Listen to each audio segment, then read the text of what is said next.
Watch out, Bobby. I'm sorry, Mr. Jones. Bobby, Mr. Jones told me what happened. You're punished. No more bike riding. Bobby, feeling badly, out walking, and, wow, this is just what I need. Bobby runs home with a super siren and puts it on his bike. Hey, Mom, look what I got for my bike. Okay, Bobby, now you can ride your bike. Good boy, Bobby. Go on and pass. Woo, woo, woo. Thanks, Mr. Jones. Kid, play it safe. Get the super siren for your hot cycle tricycle bike. Available at all toy and hobby stores.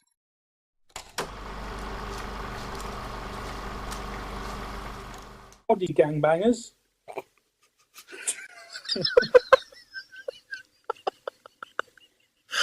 Welcome to the Pork and Bean Cast. I'm Bean. He's Pork. Yeah, I'm Pork. That was truly unexpected. Welcome to our podcast. Here we talk about stuff that you might be interested in. About a bunch of random shit that might have happened or not happened in the last couple of weeks. Yes, that's basically the best definition for it. So today we've got some DC news and not news. Some thoughts. Well, We've got some Fant Forster against expectations. Some other stuff. It'll be fun. Let's talk in. Aquaman. Specifically the poster. I say poster, I say promo, picture, release thing. Essentially the same thing. Um, You can argue it as much as you like. It's essentially the same thing. Oh, why are you arguing it? Anyway. Anywho. Looks alright. Yeah. Not that bad. It's very 90s. It is. To me, maybe it's a little bit more late 80s. It looks really Mad Max. Yeah, it does, doesn't it? Yeah, he looks like he belongs in that universe. Yeah. I mean, the brown and grey and realistic. Yeah, you pointed out that it was discoloured in a way. Yeah, like all the promos have been like fucking filtered or something. But then didn't someone put out Like a lightened version. Yeah. Or less saturated one or something. Then you can see the colours and stuff. Yeah. Why didn't Like, you send me that one? Because I can't find it. Okay. Yeah, so like his trousers are green, he's got gold and green scale mail armour and stuff. I feel happier knowing that the trousers are green and not black. Yeah, and his mustache and a little tufty soul patchy bit, and his beard are blonde for some reason. So you're saying his hair's black, but his hair's black, but his mustache and beard are blonde. It's like they let a child into the room to design it and let them go mad with the paint. Or he's had a really messy ice cream. Yeah. He doesn't have much abs, does he? What do you mean? I mean, looking at his stomach, it looks really wrinkly, like an old man's forehead. Yeah, you say it to his face. I'm happy not doing that, thanks. He looks like he could beat me up. Just you, no one else.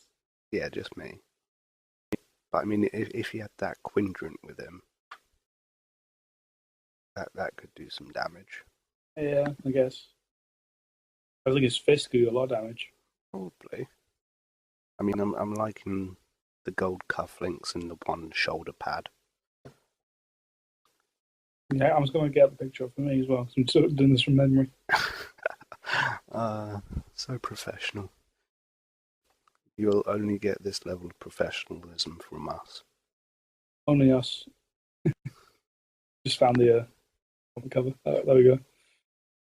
I guess his stomach isn't that wrinkly. I mean, it looks a bit wrinkly.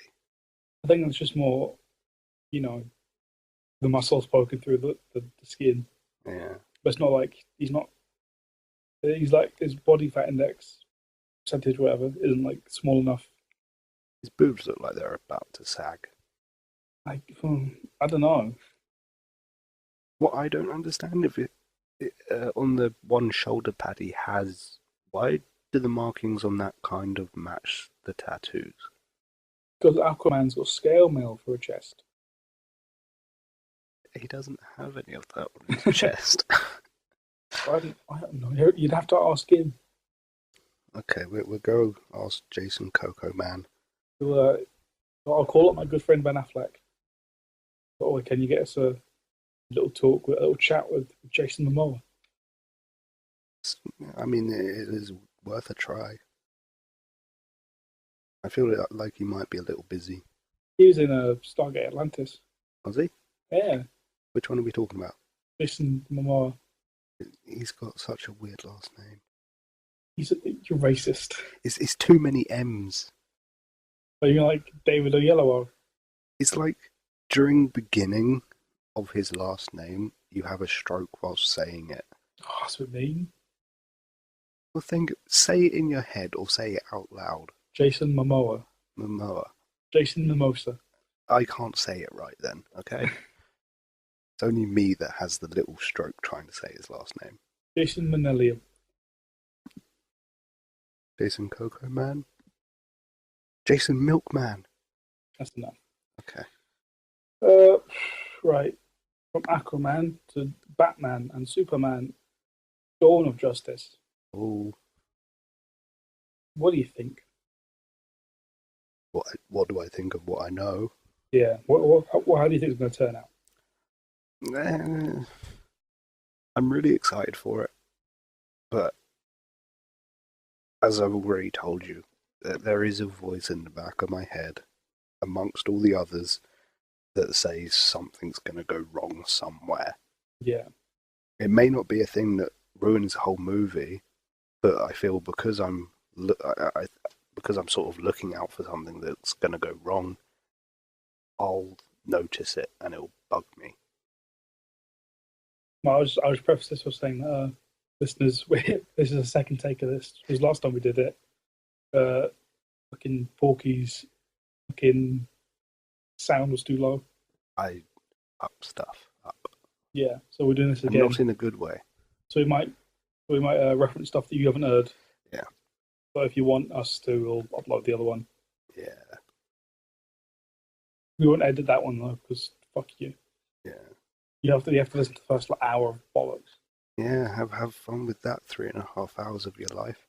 Yeah. So we're uploading these to YouTube, aren't we? Yeah, we're uploading them to YouTube. And well, you can always just do the speed times 2 and listen to them in about 2 hours ish. Yeah, I'm trying to figure out how to put them on like iTunes. But yeah. After that little breakaway. Yeah, Batman v Superman. It was I'm excited for it. It looks alright. I mean, I like Man of Steel, so yeah, I don't have that baggage. I adore Man of Steel. I saw it twice in the cinema. I didn't see it in the cinema, but I've seen it more than once. It sounds a bit ominous. How's it a bit ominous? But yeah, I saw it twice in the cinema and I saw it like 3 times just at home. I mean, I don't go to the cinema a lot because it means going on my own and like I easily get lost. So I just go fight.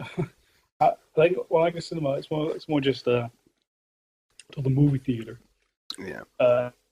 It's more just I'm going to cinema. You want to come? Yeah. And then they say yes or no. Well, I'm going anyway. So I can't remember the last time I went to the cinema. I went and watched Guardians of the Galaxy. I'll probably around July then, wouldn't it? Yeah. But yeah, I mean, Batman v Superman. I am looking forward to it. I have high hopes for it. Maybe that'll be its downfall. Maybe it won't meet our expectations. I have a feeling that's happening. Like people are getting so hyped up for it and excited and expecting so much from it, not do as well as what people think. Well, I've been thinking the opposite. Like, lots of people are just shitting on it. It's like, oh, it'll be bad. Look how bad it is. Oh, look how Jason Momoa looks. Oh, why is it got to be so dark and gritty? It's like, well, it's film. It's the way they're going. Yeah. Hence why Shazam's in a different thing. Continuity. Yeah. Is he? Yeah. He's not going to be part of like the main universe, I think. Is he not? I think so. Because they want to make him more comedic and light. He's being made by another company, I know that. Well, the film. We'll check. Okay. To do the fact checking. Shazam, not like other DC comic movies, no ties to Justice League. There you go. What? So my favourite Justice League person is not in the fucking Justice League. Seems not. Motherfuckers. Sorry for breaking your dreams there and everything. I think it'd be better than just be going to the cinema like, hang on, what's going on? But then you're going to get to see a whole fucking movie of just Shazam. And The Rock. I think we said all we can say about Batman and Superman, unless you have any thoughts. I have my doubts about it, but that's about it, really. I'm cautiously optimistic. Yeah, I think I stand on the same ground. Now on to DC movies, the DC TVs. DC TVs, huh? Yep. CW, the DC shows that are on the CW and CBS, whatever. Yeah. They're pretty good. Yeah. I mean, I like what we've got. Flash, Arrow, Constantine, and Gotham. That's on Fox, I think. Yeah. I like the majority of them. I like Flash, Arrow, Constantine. Yeah. And Gotham I like well enough. Yeah, I can bear Gotham. It gets too ridiculous at some points, though. Have you seen the most recent episode? Red Hood. Yeah. Not yet. That gets really fucking ridiculous. Yeah. But like it's like the ridiculous that it's really fun to watch. Yeah, it should be interesting then. I'm probably going to watch it after we've done this. Yeah. Constantine, that's another one I'm not caught up on, but that's it's really good. I've seen all of that. All the first season. I've seen 6 episodes of it. The first 6. And well, you've got about 7 left, I think. Yeah. There's 13 altogether. Yeah. But the 6 I saw, it was my kind of show. Like, I didn't have any problems with it whatsoever. Yeah. Matt Ryan is just fucking great. It's Constantine. Yeah. And I know he's technically pronounced Constantine, but the show calls him Constantine, so fuck it. But I've heard that there's a chance that it might not be renewed for a second series. I'm really, really upset about that. I can see looking through on like Amazon Prime where it gets uploaded. There's a lot of like reviews from people asking for a second series. So it's in demand and it is popular. So well, apparently they're doing a pitch. Like CBS is doing a pitch for it. Yeah. In May, so we won't know until May if it's getting cancelled or not. Yeah, but then it'll probably be picked up by Amazon or a Sci-Fi or something. Yeah, but even sorry, not Sci-Fi. They said that was a rumor. Okay, but even though it's in high demand, or it might not be getting renewed for a second series, it is in high demand. Yeah. I really like it. I didn't have any issues with it at all when I was watching it. I love Manny. I'm not sure who that is. He's the Black Angel dude. Oh yeah, he just sort of pops up sometimes, doesn't he?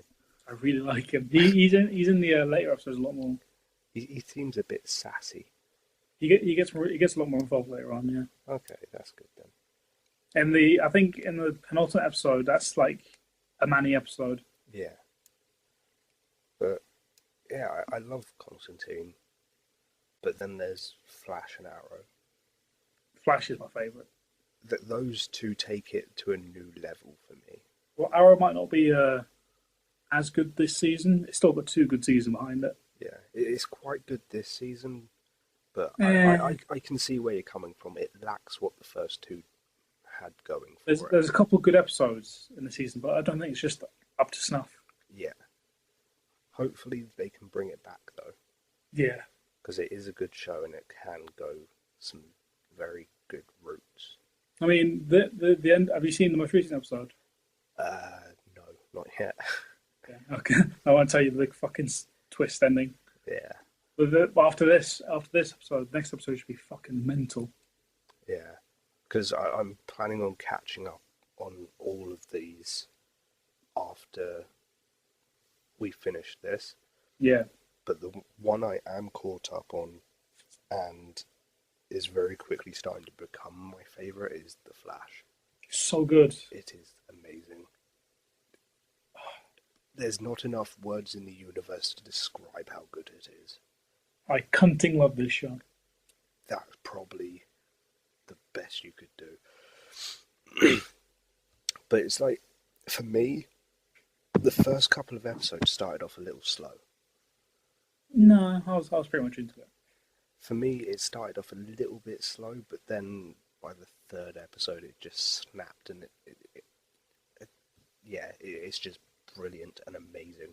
I was enjoying it for the first episode for the pilot, and then when it got to the end with Harrison Wells and his little flash cave, whatever he's in, Yeah, I was like, oh, I think that's where it caught me as well.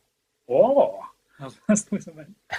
Whoa, oh, But as soon as that happened, I was just hooked.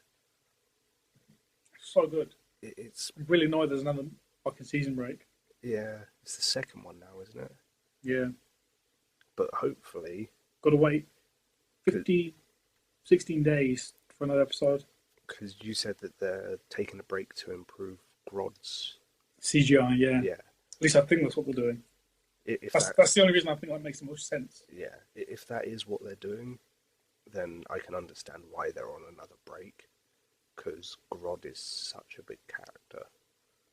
Yeah, I mean, he's a big walking, talking gorilla with psychic powers. I mean, Yeah, and people say musical episodes too fucking wacky. but then he is one of the main enemies in the comics, Yeah, and I'm just really looking forward to it coming back. I hate. and there's a bit of a tangent, but in the new 52 Flash volumes, doesn't he get fucking speed powers as well? He might do. I'm not too far into it. I've heard that he does, but He might very well do. I'm just not too sure. I'll be picking it up soon. So. But I'm not planning on stopping reading the Flash's New 52 storyline, and I'm not planning on stopping watching the TV show. There's just a couple of things I want from the TV show that I haven't gotten yet. Yeah, We've gotten the ring, the Flash ring. yeah, I want a suit to come out of the fucking ring. yeah. So do I. I want Flash's costume to have the white emblem. Yeah, Instead of red. it is too red. Yeah, there's so much red on it. It's like the Superman costume. It's too much blue. I want the Yeah, I want the yellow S on the back of the cape. yeah, And I want the yellow belt. I think they're getting the yellow belt. So yeah. Unless they're just trying to find a way to make it seem more realistic, so it isn't like too cartoony, in a way. I mean, that's the thing. I don't think realistic's the problem because he's a flying alien from another planet. Yeah, You don't want to make it realistic. You want to make it believable. yeah. That makes sense. But what was the spin-off you were talking about before we started? Yeah, they've. Oh, fucking the link's gone. Hang on. It was between Yeah. Flash and Arrow, wasn't it? Yeah. Let's see, Brandon Routh, who was the Atom, Ray Palmer. Yeah. Victor Garver, which is the Stein, the older version, the older like half of Firestorm. Okay. One Martha Miller, who's Captain Cold. Yeah. And Katie Lotz, who was the first Black Canary and Arrow. Yeah. What do you think that's going to be based around? I don't know. Because that amalgamation of characters, to me, I don't see a lot of like potential there for a really good TV show. Well, it's just like a really like sort of strange combination of characters. Yeah. I mean, why would you only have one half of the Firestorm dudes? Yeah. And Katie Lotz, who's, spoilers, dead in Yeah. the show. And why would you have Captain Cold in there for good luck? Yeah. Because, I mean, Captain Cold, you can establish him as, like, a top enemy on the show for Flash, which he is in the comics. Yeah. Because he counteracts his speed. But See, what can he do against one half of Firestorm, a dead woman, and a rich man? yeah, and Iron Man. Yeah. See, the show will reportedly... I'll try that again. The show will reportedly be developed for a possible straight series 2016 mid-season replacement by Arrow creators Greg Berlanti, Andrew Kreisberg, and Mark Guggenheim. So I guess it would be something like a little mini-series to put out during the mid-season breaks, It would make sense because then there's something there to fill the gap. and we get more Brandon Routh, which is Yeah, but always good. then again, the casting choices and character choices seem a bit wobbly. Yeah. Like to me, I can't see a strong plot. Well, But all we've got is who's casting it, and yeah, that's it, really. So yeah, but we don't really know what they're doing with it. yeah, I can't see a strong plot. But then they've proven themselves with Arrow and Flash, and yeah, that they came out great. So they could do it again. Yeah. And in a way, that'll be interesting to see. So hopefully they can do it again. Yeah. Oh, Arrow. So about Arrow for a bit. Let's talk about Arrow. Okay. Uh, yeah, it's not great this season. I mean, I only started watching it last year, but in that time, I'm literally caught up to the newest episode that's out. And I do agree with you. This third series doesn't stand up to the first two, but to me, it's still a pretty good series. It could be Yeah. better, but it's not great. Yeah, I've been watching Arrow since day one, Yeah, and I've loved it ever since. yeah, See, season one was pretty good. I mean, it started off as sort of like you sort of what's it called? Generic sort of CW show yeah, in the vein of sort of Smallville. yeah. Like not the early Smallville, the later seasons of Smallville wasn't that good. Mm. But then like after the mid-season break of season one, I think it started really picked up. It really got good. Yeah, With the evil Barrow Man and his dastardly scheme to destroy the Glades. yeah, And they got season two. But actually, no, the finale of season one made me cry like a bitch. yeah. You said, and it's like, And but I'll just say there'll be spoilers across the board. So yeah, I assume there's just spoilers for everything I imagined. yeah. When Tommy dies at the end of season one, I cried. See, I don't see why you cried. It's so sad. Because I swear around that time he was being a little bitch No, to he Oliver. was alright. No, he was being. That's only because he saw Oliver fucking his girlfriend. But then also he found out that Oliver was Arrow. Yeah, and then he's like, oh, because he's like, oh shit, you killed people. Yeah, and then Oliver Like, saved his dad, I'm a bit didn't fuzzy. he? I'm a bit fuzzy. So Oliver saved his dad because his dad got poisoned or something. yeah, And then they were sort of okay, and then he died. can't quite remember. So I'll have to watch it again. Yeah. But the first yeah, two series. Oliver was crying. Tommy was crying because he's dying. I was crying. We were always having a big cry. Honestly, I could say I wasn't crying. You have you're empty inside. I suppose I am then. I didn't see any reason to cry. It was sad that he was losing his best mate. He's Well, he's still got that's not. Deathstroke, Yeah, but he's not his mate. sort of. Well, 5 years ago. Deathstroke. Let's go on season two. Okay. First half of season two was really strong. It was really good. Yeah. Second half was not as good No. because like the second half was about in between the quality of start of season one and the end of season one. Yeah. So like in between, no, it wasn't as good as it had been, but it Yeah. still wasn't as bad as it had been. Yeah. But yeah, the Barry Allen was introduced. Yeah. He was in 2 episodes, wasn't Yeah, then he got hit by lightning. he? Yeah. Wasn't it I 2 episodes before the mid-season break? think so. Yeah. Can't remember. It was just I do like season two. Yeah. Yeah, the acting's superb. Season two. There's a lot more going on as well, I feel. You got your Suicide Squad. Yeah. Which is meant to be coming up soon. Yeah. Again, at least you got You got. Brother Blood. You got Slade Yeah. becoming Deathstroke. Got Ivo on the boat. You've got. Is Canary in season 1? No, she's in season two. I think she's Yes. like she appears like early season. I think she appears in like episode 3 or 4, season Yeah. 2. Yeah. So I know in episode 4, that's when Diggle and Felicity find out Sarah's alive. Yeah. So you got her coming back from the dead. Yeah, Huntress, I think she's in there. I think she's in season 1 as well. Okay. I But don't like Huntress. but Canary and Huntress get into a fight, don't they? Yeah, Yeah. I don't like Huntress. No, I don't like the actress. I didn't. I didn't like the character. I don't know too much about the actress, but I didn't really like the character. I didn't know. I didn't really see what she could bring to it.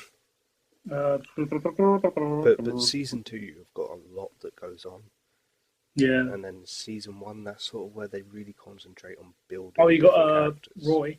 Yeah, you've got Roy Arsenal. I think Roy's introduced in season 1. I think he is introduced in season 1, but I think it's developed in season 2. Season 2 is sort of where he becomes Arsenal and gets developed more. Yeah. Is he called Arsenal in this still? I think he Yeah. is. I think they've said it in the third They series. call Felicity calls them Arsenal. Like Team Arrow calls them Arsenal, and like some news people call them Red Arrow. Yeah. So it's sort of he gets. And that's a really weird bit. I think it's from one of the crossovers, or Lila, Diggle's wife, Yeah. because Oliver's sister, Thea. Yeah. He calls her Speedy. Yeah. Well, in the comics, Roy's called Speedy. Yeah. Like that's his psychic name. Yeah. It's a really weird bit. And on the crossovers with Lila, it's like, so how's Speedy? And Oliver goes, oh, Roy's fine. Yeah. So, no, that's not Roy's name. Why would you think Roy? Why wouldn't you would go like a, how do you know my little sister's nickname? Yeah. Unless, because isn't Speedy a separate character to what Arsenal is? Like they're the same person. Speedy was Roy's psychic name when he was like Robin age. Yeah. But then he sort of grew up and instead of becoming Nightwing over from Arsenal. So unless they're trying to separate the two characters over two different people. Well, Thea, I think, might be based on a different character Yeah. called Mia Dearden. Yeah. Who, in the comics became Speedy. In, A different Speedy. in season 3, Thea seems to be sort of becoming sidekicky Yeah. in a way. I kind of don't want her to. No. These girls can't be heroes. No. I'll be happy if she sort of goes off on her own and starts doing things, and then that gets them into an argument somehow. That could be something interesting. Oh, that reminds me. In season 2, I think. It's like, oh, Oliver, you keep keeping secrets from me. Yeah. Like, but she's also, not telling him that she's working with Merlin and stuff. Yeah. But to me, it's a very good show. It is, yeah. It could easily get back to the highest point that it was in season 2. Yeah. It just needs to do a little bit of work to itself. Speaking of these shows, do you have a favourite episode for each of these shows? Actually, before we go, let's go to Gotham. Okay, let's go to Gotham. Gotham. What do you think of Gotham? I feel like it could be better than what it is. Yeah. Like, there's the 3 characters I like, which is Alfred, Penguin, and Enigma.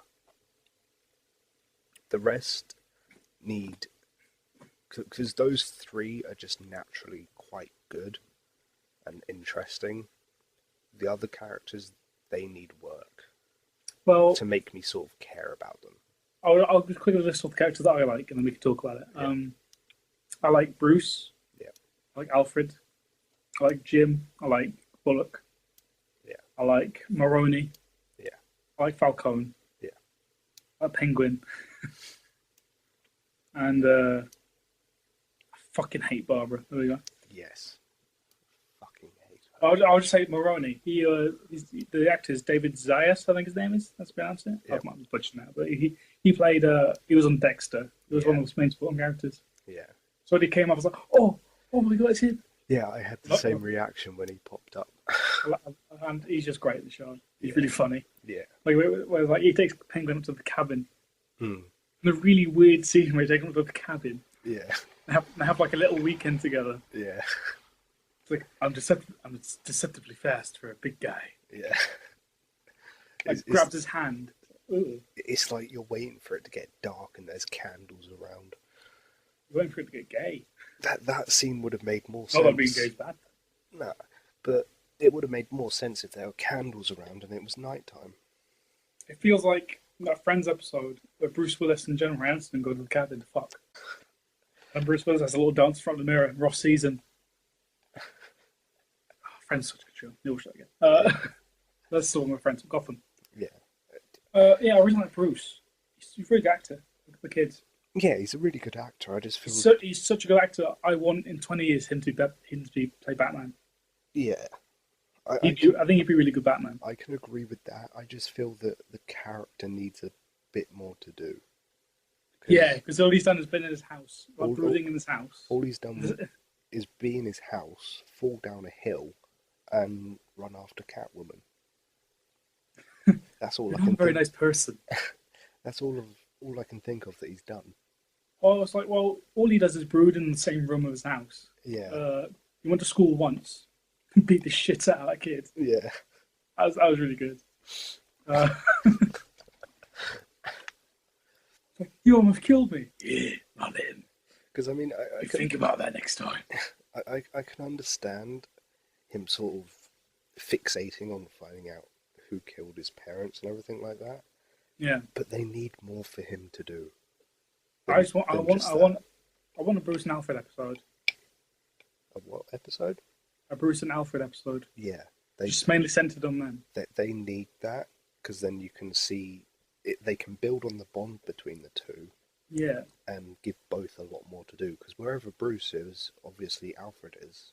Because I really like the little moments they have. Like the episode, I think I can't remember what it was, but like when Alfred sits down and helps Bruce look through the files. Yeah. Or when Bruce falls down the fucking hill. Yeah, that's my favorite. It took a long time. That's my favorite scene between those two. And they watch the sunset together, sunrise even. Yeah. Oh. But yeah, I have those three main characters I like who I feel don't need work. Fish Mooney's awful. I know, she pisses me off so much. Even the voice. She reminds me a lot of like her acting, her mannerisms remind me a lot of Eartha Kitt.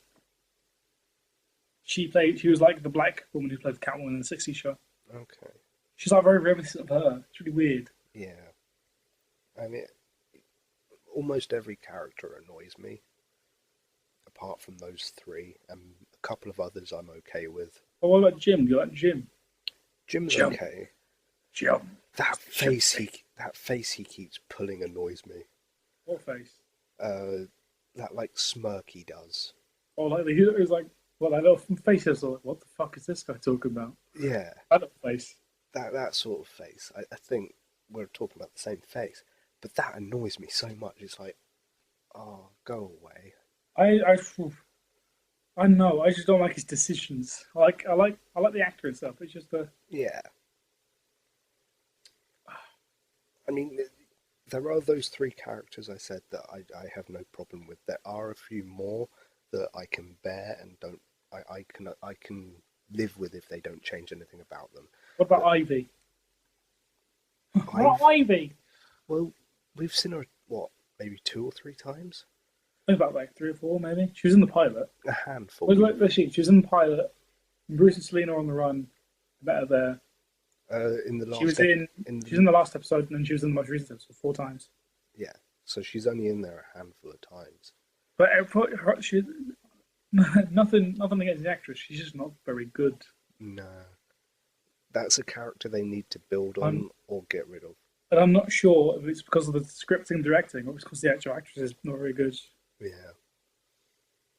That's the problem with child actors. You don't really. There's not a lot of work you can relate them to. It's very hard to find a good child actress, and they found 2. I'm so surprised. Yeah. They found 2 really good actors for the show. What do you think of Catwoman?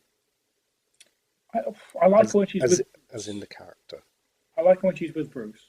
Yeah. I like the little back and forth they have. But, yeah. When she's by, she's fine, I guess. She's playing Bruce so hard. Is she? It's like she's trying to get him to like her, and then she's like, "No, go away." Well, she's that sort of stubborn. Oh, I don't need help. I'm from the streets. Yeah, And so when he offers like, oh, you can live here if you want, she's like, no, I don't need your help, fancy rich cunt. Spits in him and runs out the door. the episode of them two running away, I did like. I liked when Alfred fucking got a gun. Yeah. It's like Bullock and Alfred teaming up. Can we talk about Alfred for a little bit? I love Alfred. I love him so much. He's so cool. He's the Alfred that Nolan should have had. I guess he kind of was. He was like I don't know. Yeah, I get him.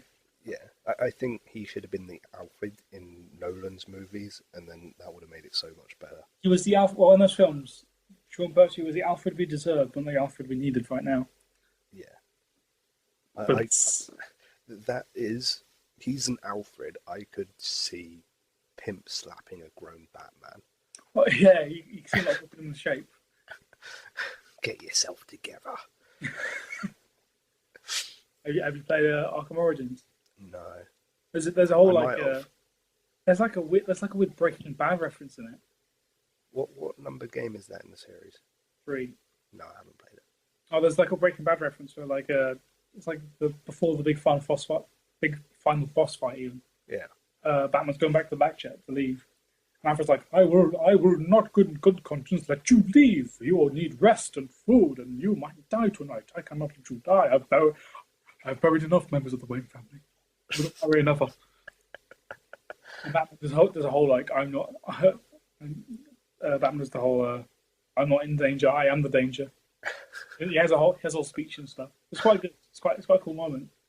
But I just imagine if like Sean Pertwee was the Alfred in that, he would have just fucking talked him down. Yeah. I just love Gotham's Batman.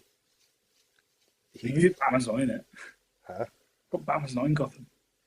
He's Gotham's Alfred. Sorry. Oh, can we talk about something that we can both very much agree on? What's that? I fucking hate Barbara. I fucking hate Barbara too. She's a massive cunt. Yeah. I cunting hate Barbara, that cunt. In the beginning, we probably had different views because I was okay with her. I didn't like.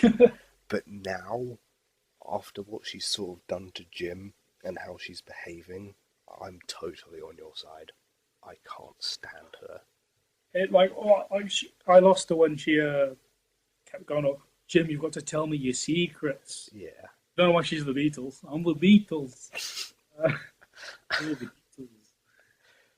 Jim, you've got to tell me your secrets. And she's like, "You've got to tell me your secrets, Jim." I was like, "I can't tell you my secrets, Barbara. I'm a policeman." Yeah. And she's like, "Oh, I stole that apple one time. Now tell me secrets." Yeah. It wasn't that. It was like something else. But now she thinks that, oh, now that I've told you all my secrets, you should tell me yours. It doesn't work like that. Well, she hasn't told him the secret that. She totally lost me when when Jim is gonna take down the mafia essentially. Yeah. He's got a big shotgun. He's got Bullock. Yeah. Which and that's actually incidentally has one of my favourite moments when Bruce hugs Jim. Yeah. Because Jim's going to look on as like essentially suicide mission. Yeah. Bruce hugs him and have a little cry. Yeah. So I'm a big softie. Yeah. And then he tells Barbara to fuck off. I'm like, yes, she's out of town. Yeah. And she comes back and ruins it. Yeah. It really annoys me by what she did in getting with that colleague of Jim's. And I don't want to say like the actress is fine. I'm nothing against the actress. Yeah. It's just what the character's doing. She's just really good at playing a cunt. Yeah. For me, there are the characters where it's either improve or get rid of. Barbara's just one to get rid of. Where's Jim living now? As far as I know, he's like sleeping in the locker room at work. Because there's that bed in there, isn't there? And we keep seeing him in there. The cot, yeah. Yeah. Because that's where his new lady friend I thought he was living with Leslie. He might be now, but the past... He might be dividing his time between the locker room and the in her place. Yeah, because the last two times I've seen him in a room with a bed in it is the locker room at the police station. Yeah. Yeah, Barbara. Fucking that look she gives Jim when he's macking on Leslie in the locker room. Yeah. First off, she waltzes into the men's locker room. Well, I guess Leslie did as well, but and she did say, didn't she say like, oh, they told me you were in here or something like that? Is this the new episode? No, it's the episode before. I can't remember. I think it's the episode. I don't know. I think well, like the most recent episode. I think it's the one before the most recent episode. But like The last thing I can remember Barbara doing is when she got home, and she's Ivy the cat Catwoman. there doesn't say a word. She sits and eats cereal. Yeah, and then she starts trying on outfits. Oh, in this most recent episode, she gets proper fucking creepy with him. Does she? She has a conversation like, "Are they going to kiss?" It's really creepy. Oh well, I look forward to watching that then. Like, you'll know it when you see it. Yeah, I expect. But yeah, she sees Jim and Leslie macking on it, and she's like, she has this like look on her face. Mm. It's like, oh my god, how dare the man I cheat on and break up with move on with his life and find another woman? How dare he? The thing that really annoys me about her is that every time she's in a scene, she takes focus and ruins the scene for me. Yeah, because she's just such a bad character. Yeah, I mean, you can hate a character, and when they're in a scene, you don't really pay attention to them, but she's one that takes all focus and ruins it. Like, she's, like, even like on Arrow, Laurel, she's a bad character, but I don't hate her as much as I hate Barbara. Yeah, when she's in a scene, at least Laurel used to be good. Yeah, with Laurel, I can stand a scene that she's in. But now she's becoming proper. Now she just cries all the time. She's whining, like, she's pretentious and high and mighty. She cries all the time and basically forces Oliver into letting her be a vigilante as well. But yeah, it was like in the last season. She's like a drug addict for no reason. Yeah. Like there's a scene where she like had dinner with the boss and she's had like maybe 2 glasses of wine. It's like don't you think that's enough? She's had 2 glasses of wine. Yeah. She's not driving. But she used to be good, and now, no, yeah. I just don't like her. Last season, there was like a lawyer, like a courtroom scene with her. And she was pretty good in that scene. Yeah. But I think I recall the one you're talking about. Yeah. Oh, she has and she always has this like high and mighty thing of herself. Like she always has this moral high ground. Yeah. Then she blackmails her boss into keeping her job or whatever. Yeah. Do you remember the episode? It was a season 3 episode. It's only recently gone by. It had the Scarecrow. This is Gotham we're talking about. No, not the Scarecrow. Vertigo. Yeah, Vertigo. Yeah. And she gets injected. Vertigo. And she gets injected, and she just sees her dad and her sister having a go at her. I love that. I know. I was like, see her beat up, get the shit kicked out of her by Katie Lotz. I'm like, yes. Yeah, it's just then her dad was like, just shouted, I was like, yes. It's just like, now you know what they really think of you. Oh, but she was terrible. Oh my god. I know. Oh, when she's like, oh, I can't tell my dad that Sarah's dead. It'll kill him. Yeah. But you know what won't kill him? Keeping it from him for months. And telling him. And pretending to be her. Because now he doesn't want to talk to her, does he? Well, yeah, I wouldn't either. Fuck her. Oh my god. Because it was the episode before the most recent one that I think she told him. And that acting by Paul Blackthorne was superb. Yeah. That scene made me cry as well. And all for the acting on his part, because he just like sort of realizes it and sits down. So like, oh no. And he's gone to her grave. Yeah, and she's like, and he's like, then Laurel, cunt. And then Laurel goes there, and then they get into an argument, and Laurel says that they should go to a meeting, and then he agrees with her, but gives 2 different locations for them to go. I'll go to the one on Lex, you go to the one on 4th. Yeah, and then just walks off. That's okay. Drop the mic. That's just a boss move, that is. I love Quentin so much. Yeah. I think I've told you this before, but he's an English actor. Yeah, I think you did, because I was shocked because of how American he sounds. He's got like sort of the Homeland Damian Lewis of American accent. He's just Yeah. flawless. He's so good that I thought he was actually American. So did I until like 3 weeks ago. I was like, hang on. I was watching like an interview with him about the show. I was like, that's a very sort of upper class English accent. Yeah. Because, I mean, back when he didn't know who, or wasn't on the side of Oliver and Arrow, Yeah, I enjoyed the scenes that those two had together yeah. when they were still, but when, Well, I like this. I even like scenes when he knows because yeah, there was like, well, I think it's this season where fucking what am I saying? Um, oh yeah, where Oliver has the date with Felicity. yeah, I hate that on was this. episode I hate one. that. You hate Felicity. No, I hate like him. Oh, Also, their love thing. I hate the relationship. I don't like it. Yeah, They don't have chemistry. no, I don't see them getting together. no. But oh yeah, when When he they're got David on, Felicity yeah, and he drops off the thug at the police station, mm, and Lance just goes, and he's gonna go, and Lance just goes, "What? You got a hot date or something?" He's lost himself. Oh. but yeah, I love the scenes that he's in with Oliver. I pretty much love every scene he's in.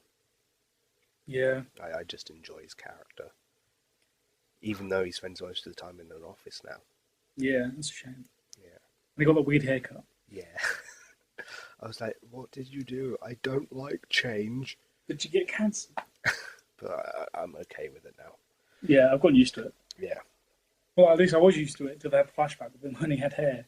yeah, He had a really good wig. yeah. Because he had more. Did he have more of a beard when they did the flashback? Yeah, I think he had a lot of scurry stubble. Yeah, So that's when he was like off his rocker when Sarah died. yeah. First time at least. See, I enjoyed Sarah as well. There was, She was right. it's literally Laurel is the only person in the family Sure. that I don't like. Well, Felicity's getting on my nerves. Yeah, Now, like, at least once per episode, she says something which makes me go, oh, fuck off. yeah. She is the only member of that family that I don't like. Even the Well, mum. got oh, I'm, Moira. I'm I like okay. Moira. She's alright. Yeah, I'm okay with the mum. I was like, when Felicity goes, I don't want to be a woman that you love, and she walks off. There's all these memes and stuff where it's like, and Oliver thought getting stabbed in the heart would hurt. But now they've introduced Ra's al Ghul. Yeah, played by Matt Nable, an Australian. Yeah, that I remember that caused a load of fuss. Oh, he was fucking Liam Neeson, you didn't care. When it was Liam Neeson, I didn't care. I don't care now, but Well, I didn't care who Liam Neeson played because it's Liam fucking Neeson. yeah, no one can complain at that. But If this were like 30 years ago, I wouldn't be Batman. I wanted to be Batman. yeah, but it's like, Or Commissioner Gordon. It'd be a good Commissioner Gordon. yeah, I think he would. But everyone had an issue with who's playing Ra's al Ghul now, What? because Why? Ra's al Ghul is It's like like Middle Eastern or something. Isn't it? yeah, normally Middle Eastern, not white and English sounding. Well, that's the thing. Well, I was just saying, like, that's what I said before. They'll fine with it with Liam Neeson. Might not be fine with an Arrow. Mm. But I liked him, yeah. Yeah, And like, I did quite a bit. It was like, no one has challenged me in 60, 70 years, something like that. yeah, And then there's a recent episode, he even, like, there's like a definite confirmation that he's like hundreds of years old. yeah. He's like, no one has come to fight me. Because what was the Ra's al Ghul thing you were talking about the other day, being in Gotham? Oh yeah, the showrunners were saying that they were going to have a teenage Ra's al Ghul in Gotham. That just sounds ridiculous. That makes no sense. He's hundreds of years old. He wouldn't be a Yeah. teenager. Unless He'd they're be saying, middle-aged. unless they're saying everyone who's in the Batman universe is really old as well. So it's set in like the 1800s. Yeah, with cars and stuff. Yeah, unless it's like in a TARDIS or something. Yeah. I hate Doctor Who. I don't know why I said that. Uh, fucking. Oh yeah, Rachel. Yeah, in the most recent episode, he like says, in 1855, I met an illusionist magician and stuff. So like he confirms he's hundreds of years old. Yeah, I think he could make it very interesting if he's in Yeah. it more often. Is Deathstroke back in jail now? What do you mean? Because Thea and Oliver went back to the island, and Merlin had let out Deathstroke. Yeah, they put him back in there. Okay. They put him back in there at the end of the episode. Okay. I couldn't remember. You see him in there. Because to me, it'll be quite interesting if he got out. I think that's the scene where he's behind the bars and then he's talking to Oliver because I think he's gone at that point. He's on Oliver. How many people? How many people? How many people? I'll try again. Hang on. Try to remember the line correctly. Stall. I think it would be very interesting with Deathstroke and Ra's al Ghul were sort of working on the same team. But then it could be a too overpowered enemy. Yeah. For Oliver. Or Team Arrow. But it'll be very interesting to see. Because it'll be sort of the biggest enemy he's faced yet. Yeah. Which may sort of help this series to be classed as one of the good ones again. Which villain are you talking about? Huh? Which villain are you talking about? Ra's al Ghul? Yeah. Okay. If Ra's al Ghul and Deathstroke were working together, I think it'll make the series much better than what it has been. Well, I just want more Deathstroke because Manu Bennett's fucking awesome. Yeah, he is. He'd be a great Wolverine if Hugh Jackman didn't want to do it anymore. That's probably one of the main reasons I loved Series 2. Yeah. One of the... Well, I think Manu Bennett is what helped my brother get into the show because he was in a Spartacus. Yeah. But one of like my main issues with this series is the flashbacks don't feel as good as what they were before. Yeah. Actually, I've one problem with Slade. What? Why is he so motivated? Why is like Shadow such a motivation to him? Yeah. Because I know he's in love with everything, but it wasn't even like she was Oliver's girlfriend. Yeah. Why is it like? If they developed the bond between them both a bit more, then it might help. But they didn't really develop the bond very much. What between Oliver and Slade, or between Slade and Shadow? Yeah, because it was more just like puppy love, and then she died. Yeah, I felt a lot of my problems would be like addressed if they just made Shadow Slade's girlfriend instead. Yeah, that would have helped out a bit more. But then, where would the hatred be for Oliver? Well, he decided that she died, didn't he? Yeah. So, yeah, that would make sense. That would have made more sense. I don't know. It's not a big problem. Yeah, but it's a problem. It's little nitpicking problems, really. I'm just looking at that quote I was going to say in slave voice.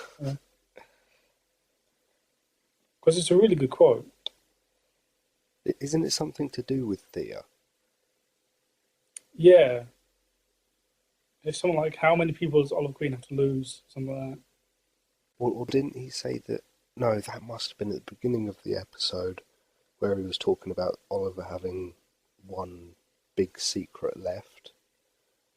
And then Oliver told Thea about Shadow and everything like that. Yeah. I'll tell you what. What?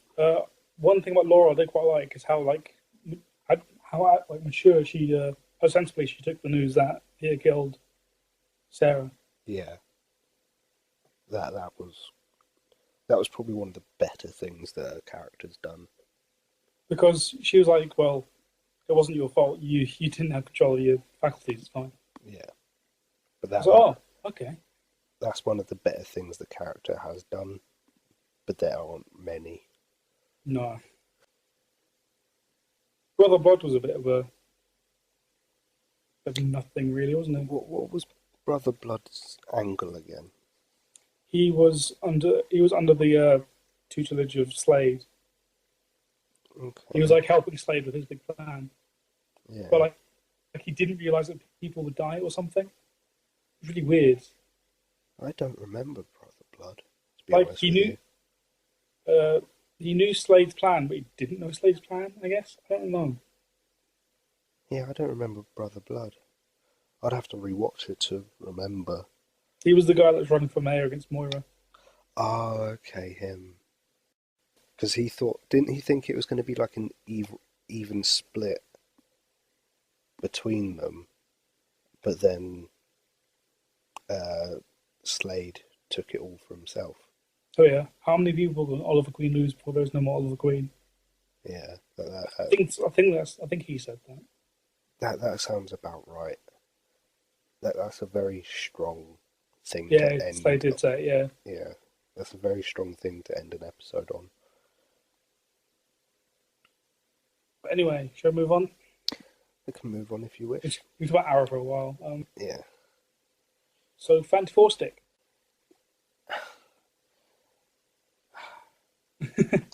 Fantastic Four. Yeah. You can't deny it, that's what it is. Yeah. Just because of how it's written. Well, like, even on IMDb and stuff, it's being billed as the Fantastic Four. It's not being like stylized as Fantastic Stick. Yeah. Oh, stop saying it. What? I thought it is. Just because that's how it's presented. How else am I meant to convey through the medium of sound how it's spelled? Without being like really awkward about it. Fantastic with a 4 with an LA. Fine. What are you expecting out of it? A pretty decent movie. What do you think's going to come out of it? Isn't that the same question? Essentially, yes. Yes, it is the same question. I think a better question was, what do you hope comes out of it? What do you expect comes out of it? Yeah, that's what I was meant to ask. What I hope comes out of it is like a good movie. What I expect to come out of it is a pretty mediocre movie, I guess. Make it like mixed to negative. I mean, because with Fantastic Four, don't you only really have the two movies from the early 2000s to compare it to? Yeah. Those were only... And they were boring. Yeah. Those weren't brilliant. The only good thing that came out of them was Chris Evans, who went and did Captain America.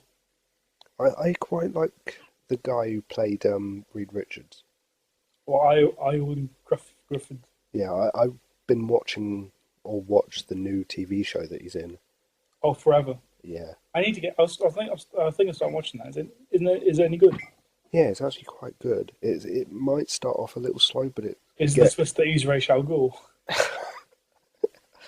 But yeah, by the end of the series, it is awesome. I love it.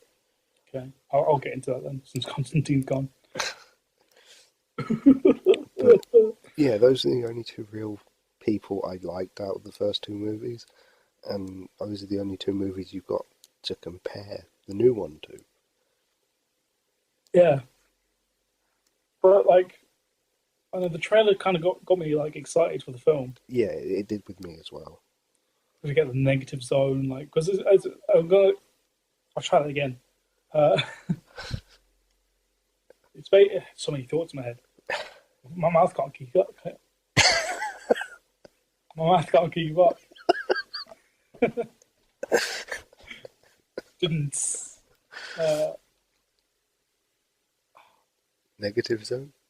Yeah, it's based on the Ultimate Fantastic Four series comic, where they get the power. They like still going to space. They go to the negative zone, which is kind of like the Phantom Zone. Yeah. And they come back. And that's how. And they go there. That's how they get the powers. And they come back, and then like suits that they went in there, they've changed, and they've changed color. That's how they get the Fantastic Four suits. Yeah. And I think that's what they'll be doing. Well, like in the trailer, 6 people that go on the trip. Yeah. So I've got seen that 5 of them are Ben Grimm, Sue Storm, Johnny Storm, and Reed Richards, and Doctor Doom. Yeah. But who's the 6th person? Yeah. Is Magneto. it is it a Teenage Mutant Ninja Turtle? Is it Professor X trying to get his walking ability back? You know who'd be a great? You know who'd be a great choice to play the Thing? Who? The Rock. Yeah. Oh, the irony. Oh, the irony. That's not really irony, is it? No, it's more of a... Pun. Yeah, I was going to say pun. It seems like more of a pun. Oh, the huge manatee. That's what it is. It's a manatee. Sea cow. Yeah. Yeah, but back to the film. Yeah, it was pretty good. I mean, I think my only problem with it is that the director, he's like, oh, you can't have, you can't. It doesn't matter what the source material is. I'll make it. It only matters what you make in the film. And I guess, yeah, the film's got to stand up by itself. But even then, you've got to take the source material into account. Yeah, you've got so much source material to work from, and there's bound to be some brilliant stuff in there. So why not adapt it?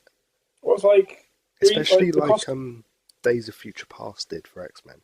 yeah, well, it's like the not having the superhero costumes are like really like they're like early 2000s costumes for superheroes, like they're black and Yeah. dark, and they don't have any like sort of insignia. Like I think maybe Johnny Storm's has got the Roman numeral 4 on it. Yeah. It's like 4 lines in it or something. Yeah. It's like, well, you've got to have the costumes. Come on. Yeah. Even the original, the first 2 movies had that. Yeah, and it's like, come on, it's a super. It's called the Fantastic Four. Yeah. You got to have costumes in it. Yeah. You need costumes. Every other movie in Marvel does. I know it's not I hope from they don't do Marvel. that thing. They don't do that thing was like someone calls them like, oh, we're calling you the Fantastic Four. And they go, that's a stupid name. That's just telling all the fans that you go wrong. Fuck off. But then isn't that what they're doing with Ant-Man? Like in the No, they're saying, that's a stupid name. I'm not going by that name. They're saying, oh, can we change the name? Because Ant-Man is kind of a dumb name. Yeah, because they did that in the trailer, didn't they? Yeah. Do I have to use that name? Yes, you do. Yeah. It's fair enough. Yeah. They address it and move on. But it's not like, oh, I'm not use that fucking name. Yeah.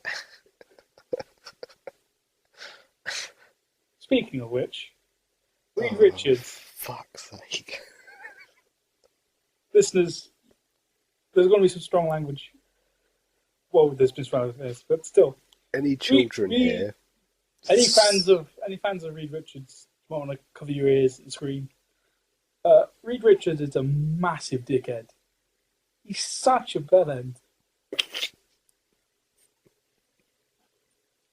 mean, come on, he is. Do you want to not leave it at that and explain why? Reed Richards is a bellend. Discuss. It's like, so they come back from space, from the cosmic rays, or what cosmic rays are, and the vaguest scientific term. We got imbued with cosmic rays. What rays? Stingrays? Gamma rays? Alpha rays? Beta rays? Anyway. Lucasade? Lucasade? That sounds like George Lucas AIDS. Anyway. Yeah, Reed Richards is a massive bellend. Because they come back from cosmic space, and his mate is a huge, horrible, deformed rock monster.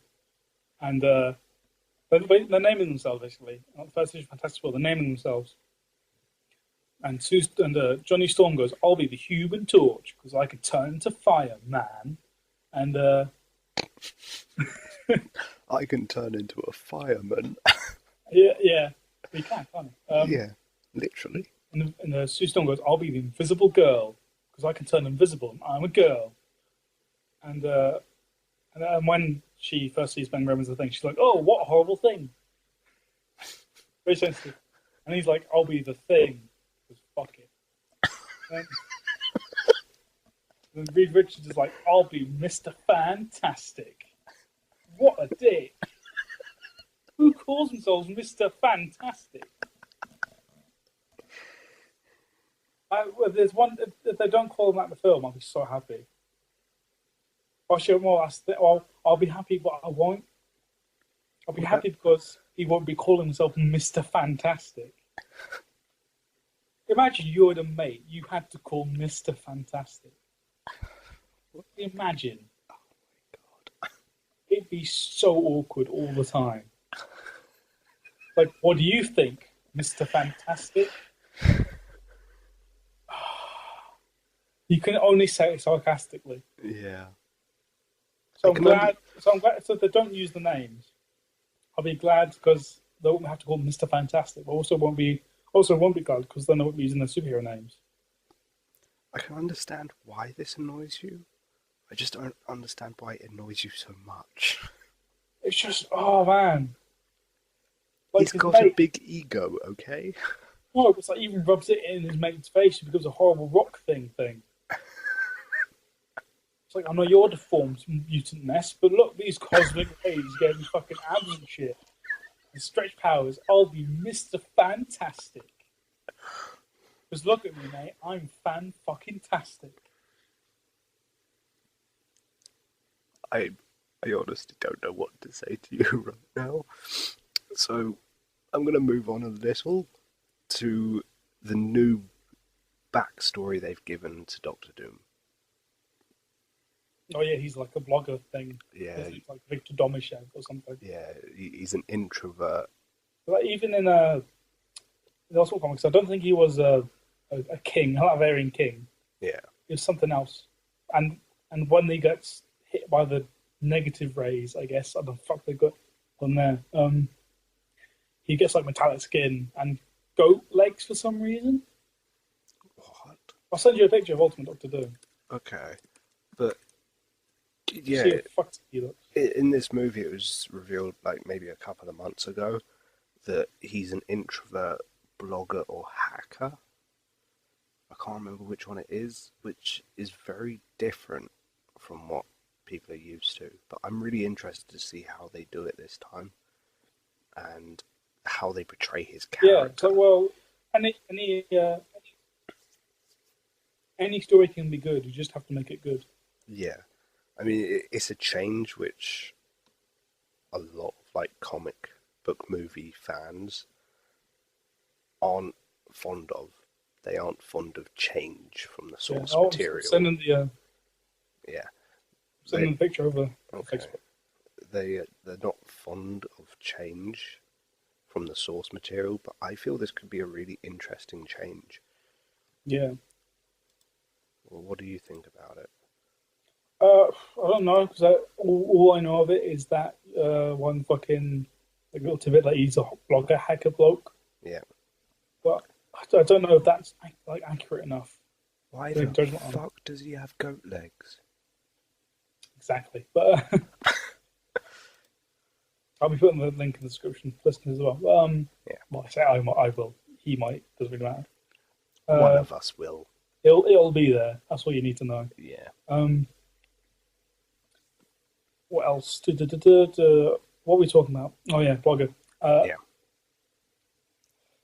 Yeah, I mean, like that's all that's really come from is the actor saying that's what he is, and actors aren't the most sort of like in-depth people. No. Like that might be just his like. Nothing against Toby Kebbell, or Kendall, what the fuck's name is, but like, he's not like. They don't always have the firmest grasp on what they're acting about. Yeah. Like, you'd have to really ask the writers and stuff what he is. They only really give the basics of what they're doing, not like in depth. It's like it's so vague. Yeah, he's a blogger hacker type. Yeah. But what does he blog hack?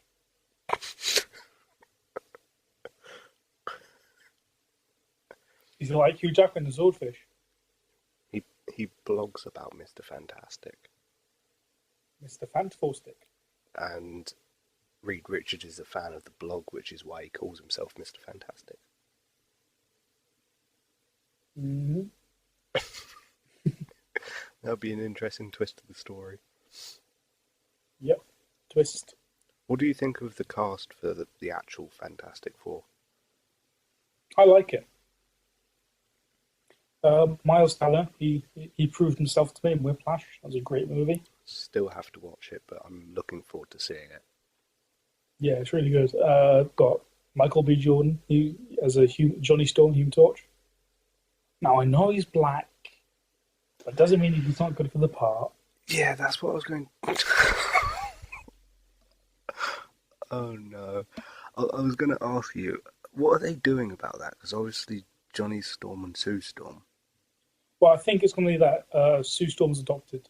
Okay, because I Because heard. you see his dad, you see the dad in it, and he's black. So. Yeah, because I saw that they. Well, I heard somewhere that they were going to do like an adoption story for it, Yeah. or backstory, but I don't think they mentioned which one. I wonder how they're going to explain away how why they get their certain powers. Yeah. Or it's going to be like really cheesy, like in the Roger Corman one that was never released. Like, Johnny, you're a hothead, right? You're hot-tempered. So you make fire. And Ben, you're a little thick-skinned, aren't you? A little rough around the edges. That's why you're a horrible rock monster. Sue, you're really good at hide and seek. Don't know what the fuck. This is terrible. I stretch myself way too thin. So I'll be Mr. Fantastic. I won't go into it again. Please don't. I think they should do a little cameo from the Sorting Hat from Harry Potter. You will be Mr. Fantastic.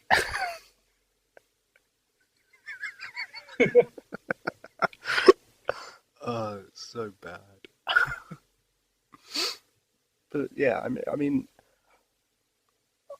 I never read the comics of Fantastic Four, but I've always sort of been a fan of them.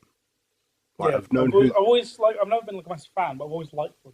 Yeah, I sort of knew who they were, whether it was like through TV shows or like pop culture in a way. I was never really interested in Fantastic Four. I was more interested in the their supporting guys, like Silver Surfer and stuff. Yeah, because he's a fucking cosmic silver man on a surfboard. I cannot like that. That's like the best thing in the universe, really. His real name is Norin Rad. Yeah, I know. He's Rad, man. He has Rad in his name. You cannot. Did you watch deny the that. Silver Surfer cartoon? That was on like For Us Kids or whatever, or Jetix, whatever the fuck it's called at the time. Don't think so. It was all right, actually. Yeah. There was a lot of Silver Surfer going to a planet and helping out the planet was probably fucking off again. Yeah. I might have a look into it at some point then. It's pretty good, yeah. Yeah. But whenabouts is this Fantastic Four movie coming out? August. This year or next? This year. Okay. I thought it was next year.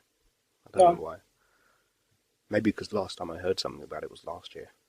I want to see how they do Reed Richards' stretch powers. Yeah. Because we've seen how they're doing the fire, Human Torch powers, and the Invisible Girl powers. Yeah. Sorry, Invisible Woman. And the Thing, he's just a big strong guy. So you never in the advert or trailer or teaser, did you ever see Ben Grimm from the front? No. It was only from the back, wasn't it? Yeah. And at the very end, he doesn't have trousers for some reason. Fingering, do your thing. Yeah, so yeah, I'm excited for it. Yeah, me too. I hope it does better than the last two. I hope the films are better. I hope that. Well, the thing is, I don't know. I hope the films are better than the last two, and I hope it does well enough for a sequel if the film's good. Yeah. I hope they get fucking proper costumes at least in the film. Yeah. Like you never know what they showed us in the trailer could be like the first, like within the first 20 minutes of the movie. Yeah, like we're only seeing like quick snippets. Yeah. But like in the Daredevil Netflix series. Yeah. He's like in the costume in that. They've said he's going to get the proper red costume in the series. Yeah.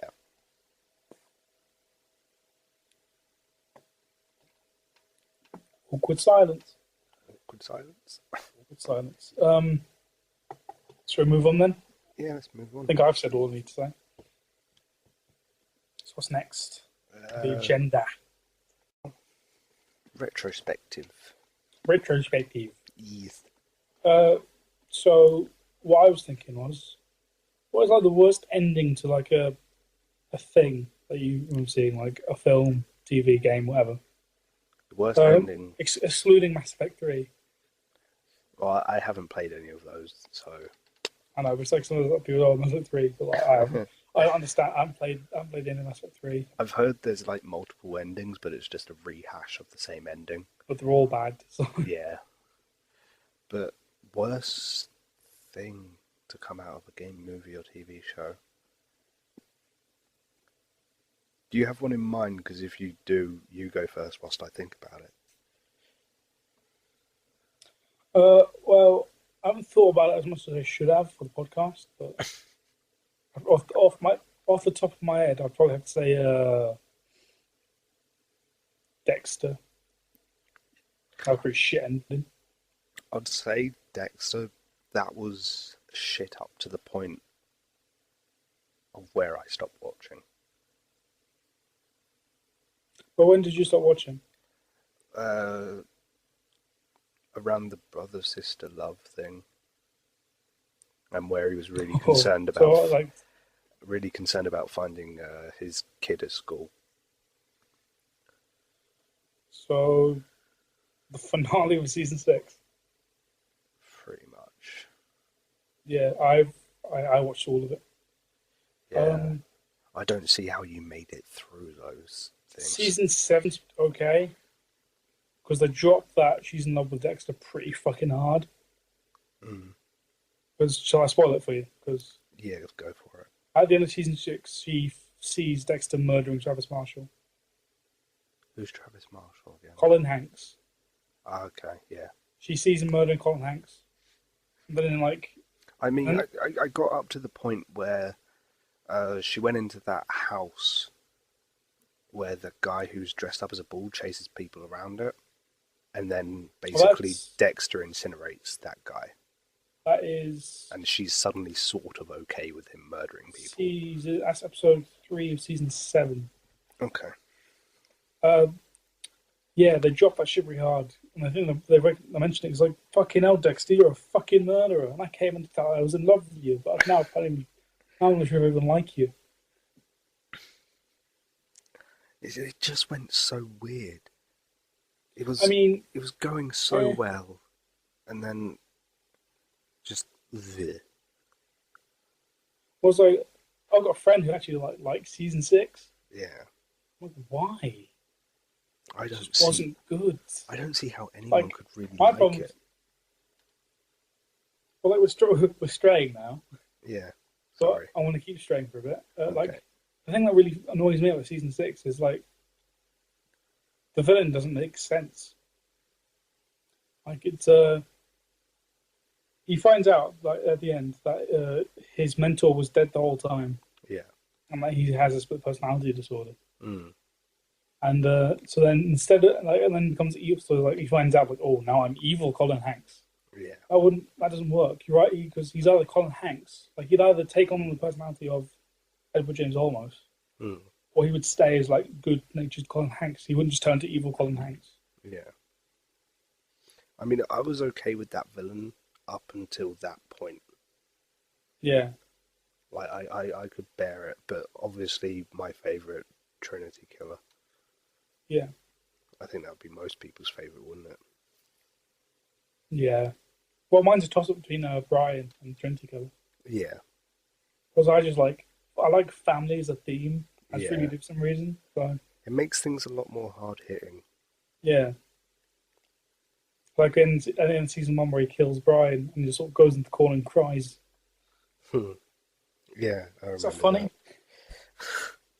Sorry, wrong reaction. I'm still trying to think about my answer to this question. But yeah, I guess the question I'm saying is like, what's the worst thing and how would you change it? Like, because it's easy to say, oh, that's bad, but how would you like fix it?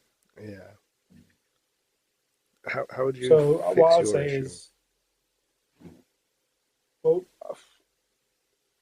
Dexter, I would have finished it in season 4.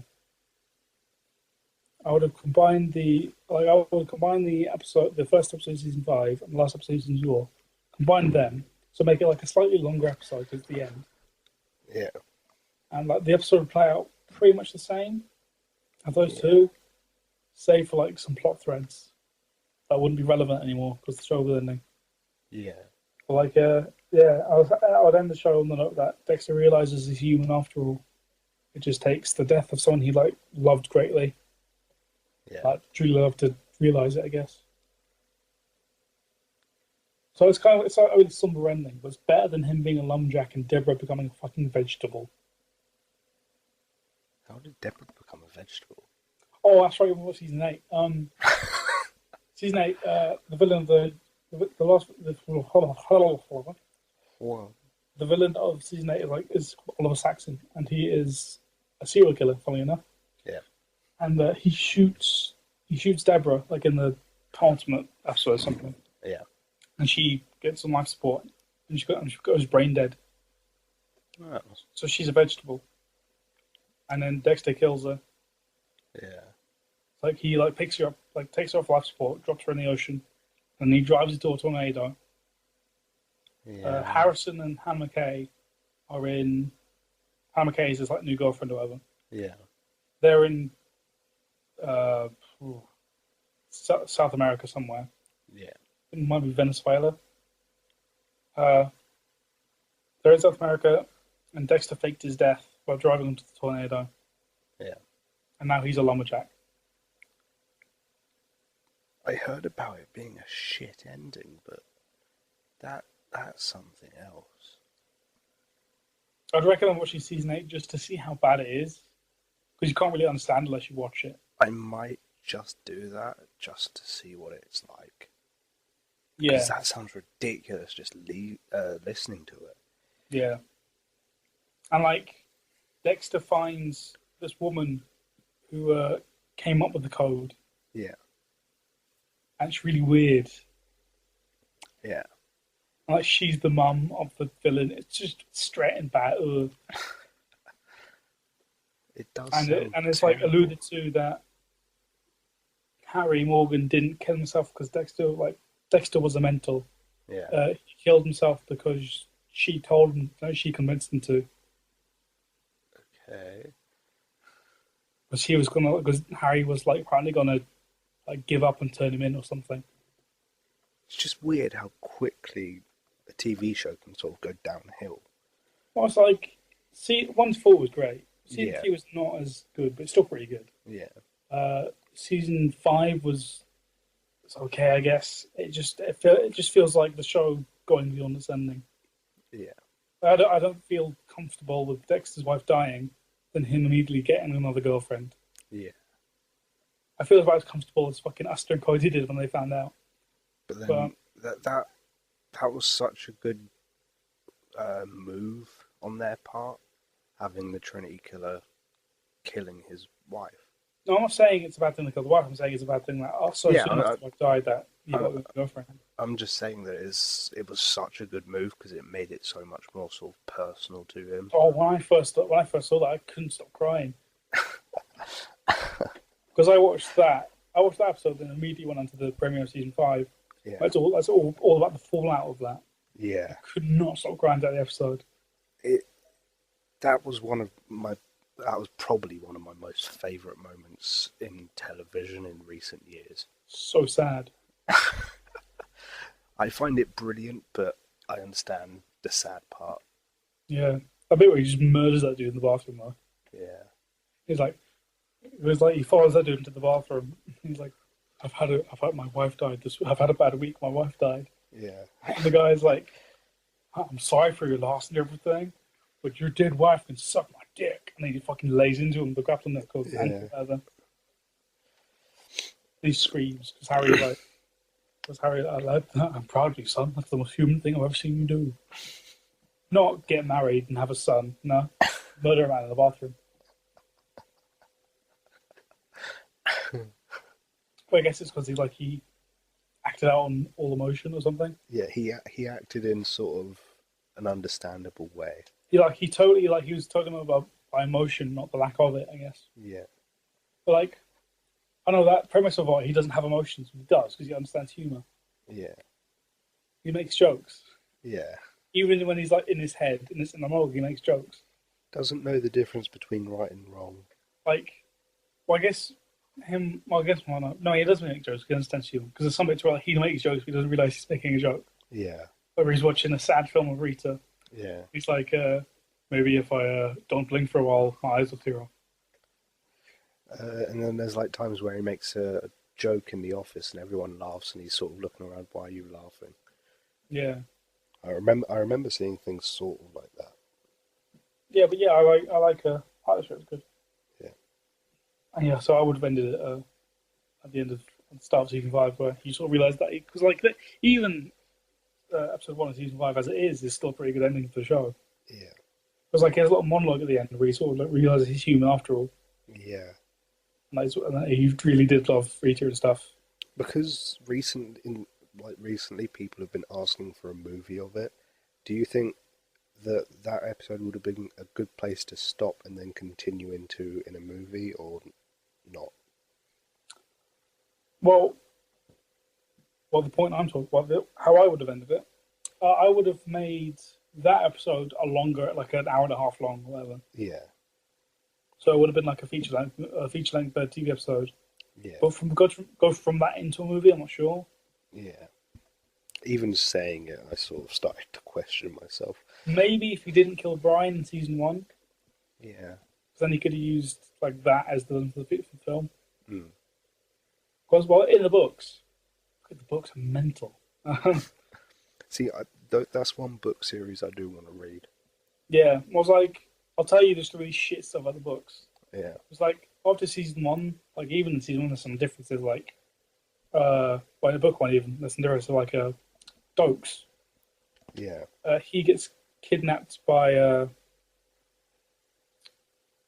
the the Skinner. I think. Well, like in season 3, he's the Skinner. In the book, he's called something else. Yeah. And he cuts off, and Dokes gets his hands and feet cut off and his tongue cut out. Yeah.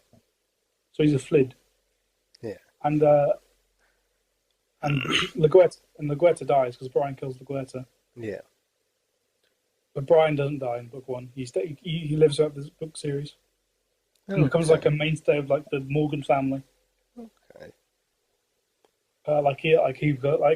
His kids know him as Uncle Brian and stuff. It's really weird. Yeah. And Dexter's Dark Passenger. Yeah. In like book 4, I think it is. It becomes apparent that the Dark Passenger is an actual like thinking living entity. Yeah. That feeds off murder or something. Okay. And it's like the offspring of an ancient god, for like an ancient murder god. And it's just like, what is going on? And then like Dexter fights a cult, Yeah. a cult of the murder god called Moloch or something. Mm. It's really strange. It sounds sort of insane. Yeah, and the writer Jeff Lindsay, the writer of the books, he's like, even the midst, like, yeah, that was a bad thing. I was trying something new, it didn't work out. So like, Yeah. in that, so like, and all the other books after that, he just sort of disregards it. Yeah. He's like, oh, let's not talk about that.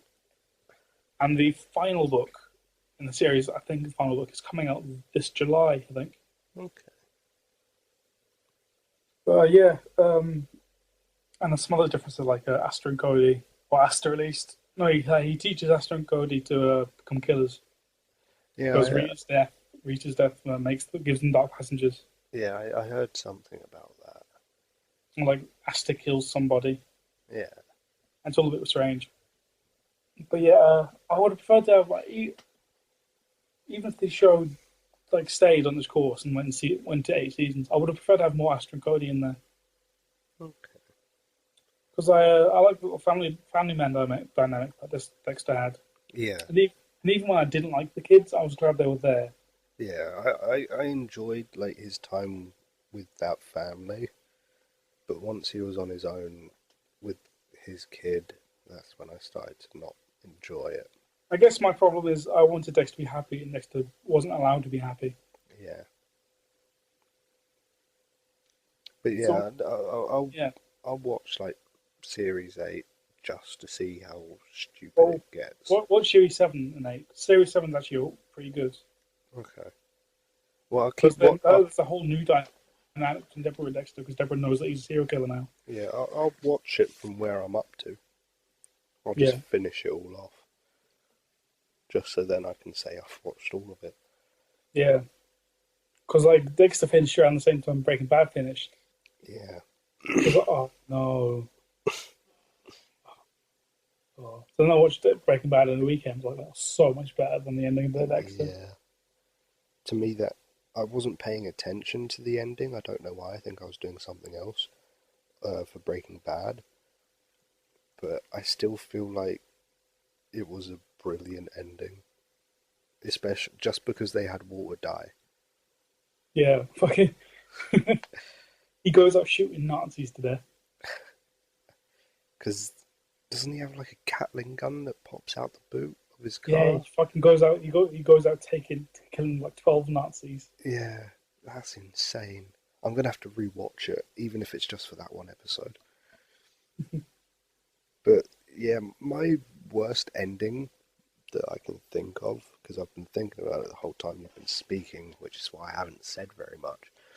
But in my head, the worst ending for something, I mean, the one I'm thinking of right now is probably not like my top one. It's the one I'm thinking of like right this second. It's the ending for I Am Legend. Oh yeah, ugh. That film had potential to be quite good and awesome at the same time. Have you read the book? I haven't read the book. I didn't even realise there was one. I've read the book. I'm a nerd. I'm a book nerd. Ugh. It's quite yeah. Basically, like the thing of the book is yeah, basically, I Am Legend. He is the last man alive, Yeah. and he's trying to like find a cure for these people being vampires and that. Mm. And it eventually comes to a point where he's become the monster Yeah. that he like because he's like becomes like because he's like this really awesome vampire. He's basically like Blade, Yeah. kind of, but he's not like a fucking cool ninja vampire killer. He's Yeah. like he's become the monster among vampire community. He's the thing that bumps in the night. Yeah. He is legend. Yeah. Oh, so it thematically completes itself. Yeah. But yeah, The movie sounds very different to the book then. well, there's been a couple of movies based on the book. Oh, okay. There's been The Last Man on Earth, Vincent Price, Yeah. and there's been The Omega Man with Charlton Heston. Okay. And I think it's the Vincent Price one, which there's like the vampires and what zombies, I guess. Yeah. And there's like, and they just come like he hauls up, and that night he hauls up in his house, Yeah. and like one of the zombie vampires, Yeah. like he's like he's an old neighbor or something, and Mm. every night he goes out and just like tries to like mentally bring him down, bring himself to come out. And just breathe. Oh my god! It's just he's just. It's like, oh, what? He just goes, oh, what's the point, man? You're all by yourself. There's no point. There's no one to talk to, no one to live with. Yeah. Just there's no point going on. What are you going to do? Repopulate the earth by yourself? No, it's useless. Just come out. Just come out. Let's kill you. Come on. Come on. Just give up. Come on. He does that every night for hours on end. I mean, obviously, I'm talking about the Will Smith one here. Yeah, and I was quickly say about the Omega Man. Charles Heston, he kills them all with machine guns. I would say that. But I was enjoying the movie up until the end. Having him trapped in that room with a grenade and basically having to kill himself just to kill a few of them didn't feel right for what the movie was building it up to be. Well, did you hear about the alternate ending? No, I might have. It ends with I'll look it up quickly. Hang on, Okay. because I kind of remember it, but I'm not sure if I'm. Yeah, I remember hearing something about an alternate ending, but it was building up to be sort of so much more, and then it just sort of stops at that point, which has left people wanting a sequel, but I can't see how they can have a sequel if they've killed off the main character from the first one, and all that's left is that annoying mother and son duo that he finds or turns up. Yeah. I'm just quickly reading this to make sure I've got the right thing. Yeah. Mm-hmm.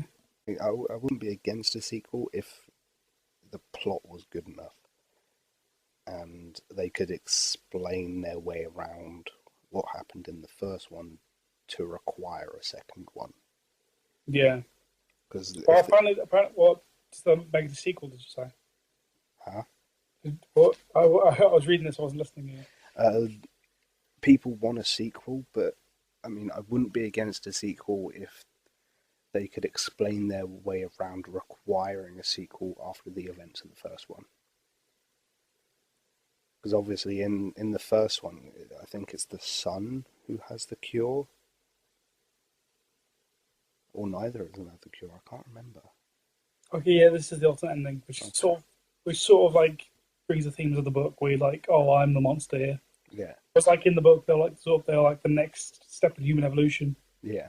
And he wasn't like accepting it or whatever. Mm. Here, I'll just read the entire wall of text. Okay. The vampires are called Darkseekers in this. When the Darkseekers corner Neville, Anna, and Ethan behind the plexiglass, the alpha male shoves others out of his way and tries to break through the door. Neville shouts from the stop. The alpha male doesn't listen to him, which is pretty much what happens in the film. Yeah. Eventually, the alpha male stops on his own. He uses his hand to smear the shape of a butterfly tattoo in the door. Basically, the girl that you call her in the film. The girl with the butterfly tattoo? Yeah, her. I think so, yeah. Well, like in the alternate cut, she's got a butterfly tattoo. I don't think I mentioned the film. Okay. But like he basically when he's testing the sheet, he sees a butterfly tattoo. Yeah. The alpha male smears the shape of a butterfly in the door. Neville sees it and then sees the butterfly tattoo again, like alpha female's shoulder. He realizes that he just wants his girl back. Yeah. Neville puts his pistol on the floor and unhooks the alpha female from his equipment. And asks him what he's doing, and Neville says that he's listening. He asks Anna to open the door. She grabs his pistol off the floor and reluctantly opens the door. Neville wheels the alpha female out into the lab, where the alpha male stands behind him and then growls next to his head, like in the film where he goes like "ah," whatever. Yeah. Anna closes the door and stays behind Ethan. Neville tells the alpha male that he needs to get a syringe. He slowly walks towards the drawer. The Darkseekers surround Neville and are ready to attack him, but the alpha male keeps them at bay. Neville gets the syringe he needs and injects the alpha female in the arm, waking her up. The alpha female hisses in delight on seeing the alpha male, who tenderly presses her foreheads together. Neville is shocked that they feel love. Much like Dexter. Yeah. The alpha male picks up his girl and screeches at Neville and then leaves with the other Darkseekers. Neville drops to the floor and looks at the wall pictures he has of the Darkseekers he's killed over the years, realizing that they've all been capable of thinking and feeling. The next day, Neville drives past the lion family he came across near the beginning of the film, when he was hunting the deer. Yeah. Neville, Anna, and Ethan drive at the city on the Washington Bridge. The film ends with Anna broadcasting a message to the possible survivors. She says that she's traveling with Robert, Neville, and a boy named Ethan. She says that they have a cure for the virus and heading towards Vermont. She urges anyone who's listening to have faith to listen to the future broadcasts. So basically, it's kind of like the end of the book. Yeah. Where you realise that, they're thinking, feeling beings. I shouldn't have been fucking murdering them this entire time. That to me sounds like such a better ending. That would be the ending I would choose for that film. Because then it would sort of leave open for a sequel. Yeah. And give sort of reason for a sequel, I suppose. Well, like in the sequel, they could do a thing where like he meets the people and they're all like, "Oh, these fucking monsters, man, all right?" It's like, no, you're not right. They're people. Yeah. Because I mean, in the movie, you could tell that they had feelings, and like they set traps and stuff. Yeah, you could tell they had feelings and a sense of purpose and everything like that. But for the main guy who's a scientist, you couldn't see it. Well, like even then, like in that ending that I just told you about, so much better. Yeah. In the film, he takes like cliche hero's way out. Yeah. What is that noise? That's the cat trying to get in the window and attacking my blind to let me know that it's there. Punch it. Okay. Don't punch the cat. I love cats. I won't. I like cats too. That's why we bloody have a cat. I would choose that ending that you just read out over the ending they actually used. I remember when I first saw Am Legend, I saw the Batman Superman logo. Yeah. It's like, oh, you bastards! It's all good. I know we'd get a film. Fucking what? 7 years later? Yeah. No, even more than that. 8 years later.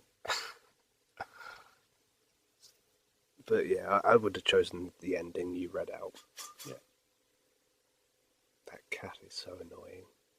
I think that ending's on the DVD as well, but I'm not sure. Okay. It's like on one of the DVD extras. I think I remember that might be where I remember hearing about the alternate ending. Yeah. Like it might have been on there. But it like all the graphics for the monsters weren't completely there. Well, even then, the graphics of the monsters weren't very good anyway. No, they weren't. They were quite terrible. I didn't like the graphics. But even like the films, like there's some good stuff in the film, like when he has to kill his dog. Yeah, that was quite emotional. That I can say almost got me going. That shut me up. I was like, in one of my classes, we watched some clips from it. Yeah. And we watched the dog scene. Yeah. And fucking everyone, even the lecturer, was crying. Well, one thing I can say about that movie that was impressive was the scene of a rundown, overgrown New York. That was pretty cool. That was like The Last of Us. Yeah. And I like that scene where he's looking for his dog inside the dark secret lair. Yeah.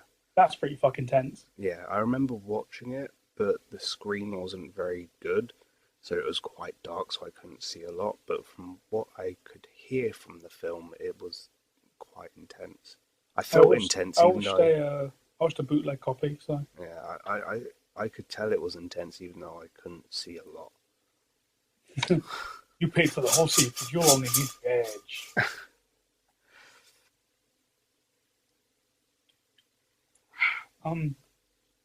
Yeah, so I think when we said a piece for those things. Yeah. Oh, if anyone wants to, well, I recommend if you want to find out more about the Relevant Last Panel and the Omega Man, and maybe find out a bit more about I'm Legend. Look up the Cinephiles on YouTube. I think I've heard of them before. Yeah, they do a whole, they do like half an hour, 40-minute video about the films. Yeah. And they're really like sort of in depth and stuff. They're quite good. Yeah. I mean, the presenters, I guess the presenters are kind of, maybe a couple of them are kind of like dickish, but yeah, but it's pretty good if you're into that sort of thing. Yeah, I've heard of them. I think I might have watched one or two. I was like, a couple of years ago, I went to it. I was like just binge loads of this stuff. Yeah. So we move on then? Yeah. It wasn't really a topic. It was more sort of talking about what we're doing here. All right. For those of you who don't know, we run a blog as well. Yeah, That Pork and Bean blog. Yeah, you almost said the, didn't you? I almost did say the. That Pork and Bean blog. That. Yeah.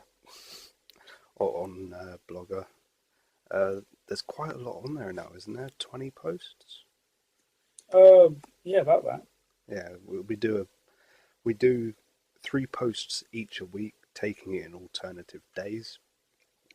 Sunday is... That's not set in stone, by the way. Like, we'll miss days out. Yeah, because we have lives. We're normal people. Ish. Well, you might be. No, we're not normal. We're nowhere near normal. But we're fat for stick. we do our best to reach the 3 posts a week thing. Yeah.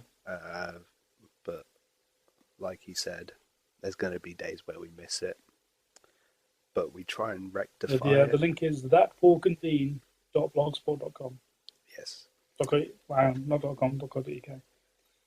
We'll But put we'll link it in the description. yeah, we'll put a link there. But yeah, my posts are on Tuesdays, Thursdays, and Saturdays. Do you want to tell the people when yours are, or? Mine are on Mondays, Wednesdays, and Fridays. And then Sundays are free for podcasts like these. Yeah. On the days that they're there. Yeah. Sometimes there'll be different days. Sometimes it'll be on Sunday. Sometimes they won't be there at all. Yeah, it's all about working out a rota for this and getting It's all very into it. wishy-washy at the moment. Because for those of you who want to know, this is the third time we've recorded this now. Well, yeah, the first time just wasn't very good. The second time was okay. This Yeah. time's because of me, because I felt like we could do better. Yeah. The second time, I could see where we could do a bit better. But it's like you said, if this one didn't go great, then it's the second one it is. And you won't be listening to this at all. No.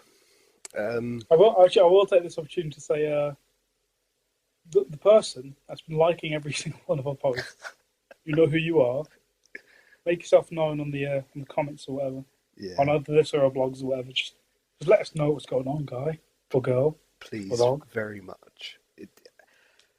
I cannot stress how much I want to know who you are, because personally I'm very grateful that you're liking every single one. I just want to know why. Yeah. Because you're like the only person doing it. It's really weird and strange. But thank you anyway. Yeah, we appreciate it. It's just like our blogs are so like vastly different in style. Yeah. But his are a bit more sort of wholesome, and then one of mine, the words are maybe Alfred gets raped. I said. So yeah, either you've got very sort of eclectic tastes, or I don't know what. Maybe you just enjoy both. Yeah. Maybe not, and you just want to be really nice. Either way, still thank you.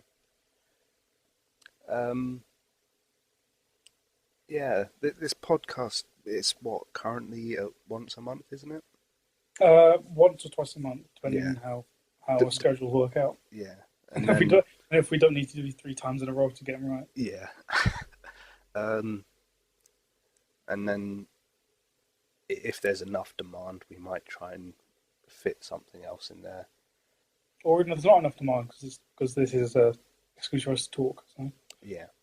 Did we talk about the other part of this, or leave that until another time? What other part?